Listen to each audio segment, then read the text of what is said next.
This is King Carouse, the Black History Buff, and welcome to a special episode of the Black History Buff podcast. Now, this episode is a bit of an experiment of mine. 2020 was a difficult year for virtually all of us. We had to deal with the existential threat of an invisible virus, the crashing of global economies, job losses, forced isolation, all on top of the regular stresses and strains we deal with on a day-to-day basis. 2020 brought wellness and mental health to the forefront of public consciousness. I can't think of a time when I've heard the words mental health said so freely and taken so seriously.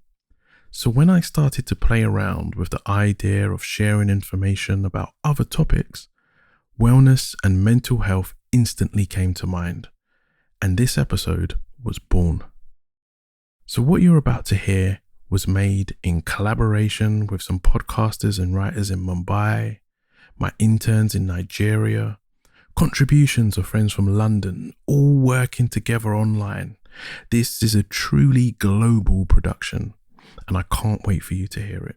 But first, I have to say a quick thank you to our members on Steady and Patreon, without whom this episode would not be possible. The Black History Buff podcast is not a sponsored show, meaning we rely solely on contributions from our members. So if you've enjoyed the show, please support the creation of more episodes by hitting the link in the description and becoming a member of our Black History Village. This episode is narrated by Anamika Dutta from the Poetry by Anamika podcast and was edited by me.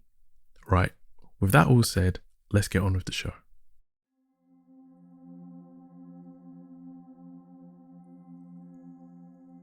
Tracing the historical roots of well-being.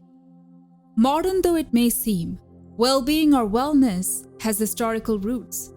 The term and its broader meaning seems suited to our modern times today, although popular scientific research on the subject dates back to the 1970s, 60s, and 50s America and Europe. Yet the origins of well-being date back much deeper into history's pages, and more widespread both culturally and geographically. Well-being down the historical lane was largely associated more with traditions and society than with science. Its central role in personality and development, as well as clinical significance, became a subject of interest much later. Yet well-being as a subjective feature of life, balance, and happiness is something that has a long history to trace. The ancient times, traditions, and holistic wellness. Well-being can be traced back to the cradles of ancient civilization in the eastern half of the world. Indian Ayurveda, an oral tradition dating back to 3000 BC, was a holistic system aimed at creating harmony between one's body, mind, and spirit. The tradition's critical arms, yoga and meditation, are practiced to this day. Traditional Chinese medicine brought together influences of Buddhism and Taoism in a similar era. What resulted was one of the world's oldest medicinal systems that gave birth to multiple approaches: herbal medication, Tai Chi, acupuncture, and Qigong. Fast forward a few centuries, and the Greeks and the Romans emphasized on well-being as the prerequisite to preventing sickness. Hippocrates fostered the belief that lifestyle, diet, and environmental factors are crucial elements of preventing sickness, in short, for well-being. Ancient Rome, which had picked up a lot of Greek elements in its culture and society, also worked out a public health system based on the principle of healthier lifestyles. 17th century to 19th century, society and well-being. Europe of the medieval times perhaps needs no formal introduction.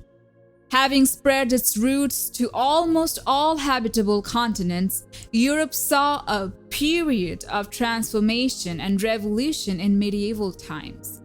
America and Europe, the two grounds of new intellectual movements, spiritual philosophies, and medical practices, were also instrumental in propagating the seeds of well-being. That well-being is based on one's social and educational background is not unknown to us. However, the social and cultural stratifications that the medieval era was witness to propagates an altogether different scenario. With the partisan treatment of certain sections, predominantly the blacks and people of color, well-being and wellness of the masses took a back seat. I have a dream that one day, As a consequence of this harsh bump to the well-being of those discriminated against, it became more and more difficult for them to live a healthy life. Abysmal standards of living, lack of access to proper health care, as well as continuous denial, contempt, and pain paved way for more serious deterioration of mental and physical health.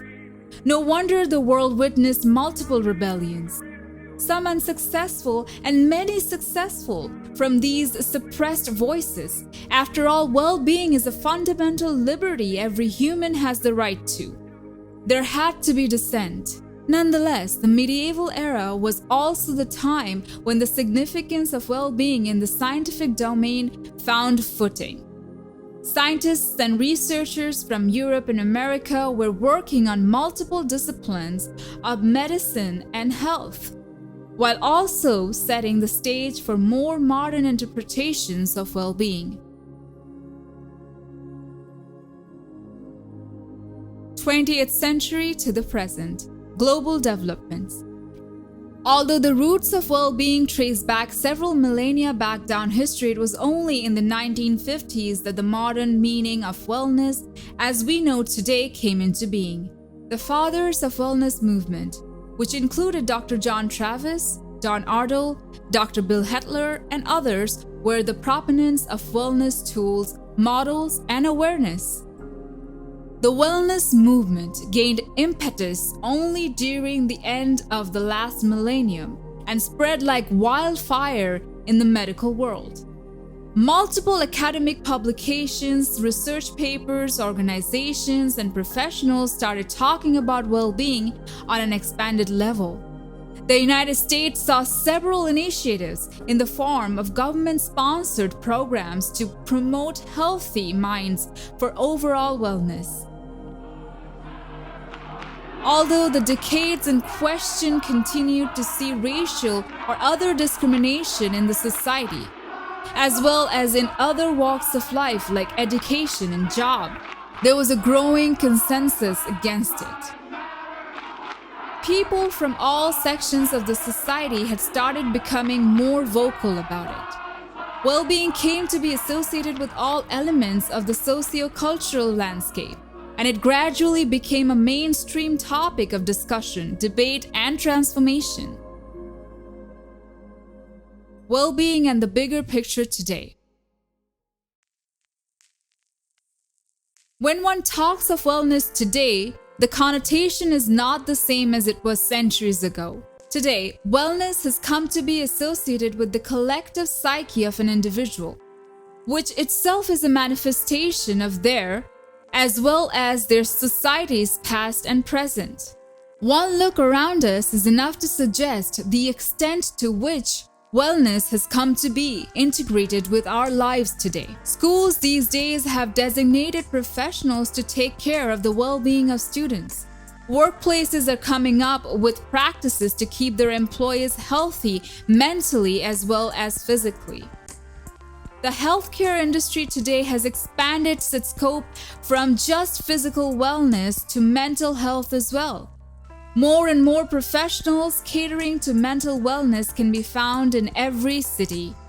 At the same time, traditional medical care is also shifting its focus to mental well-being as a means of prevention in terms of sickness. Well-being and the world. Several global international organizations are coming to the forefront today to lend their contribution to well-being.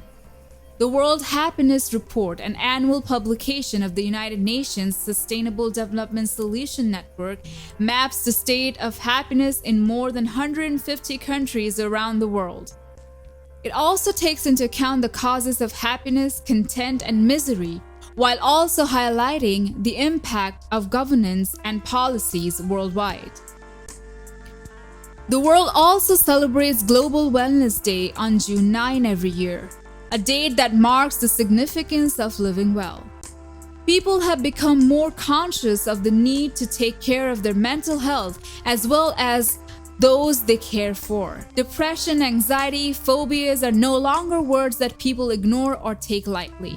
Scores of non-profit organizations are working not just in terms of spreading awareness, but also helping those in distress. Governments of today are recognizing their responsibility towards the well-being of their masses and are taking early steps towards it in the form of education, equality, opportunity, health, and standard of living. After all, as the Arabian proverb goes, he who has health has hope, and he who has hope has everything. Well, that's it. I hope you enjoyed the episode. I hope you enjoyed hearing a new voice and a different subject. However, this is still the Black History Buff podcast, and if there's someone from Black history that you have a burning desire to hear about, you can help influence what the next topic will be by casting a vote on my membership pages over at Patreon and Steady. You can find them in the description. Well, that's it for another show.